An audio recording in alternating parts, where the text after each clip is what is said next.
Today we will share a new way of eating, to ensure that you have never eaten a particularly delicious one. First, we clean the celery picked off the tree, then change the knife for him and cut it into long strips, and then we cut it into wood for him.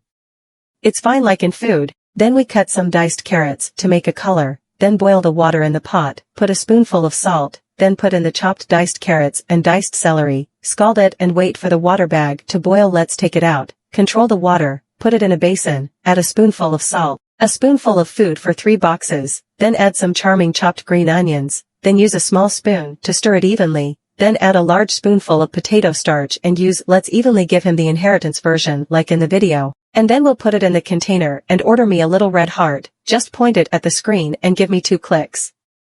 I wish you all good health and good luck.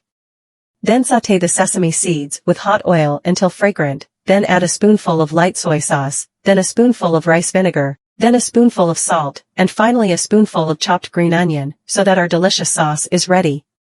There is no sunny day in October at home, you have to do this to me, oh my god, it's really delicious. In the end, you still have to pay attention to me, you can only find me when you cook. Thank you.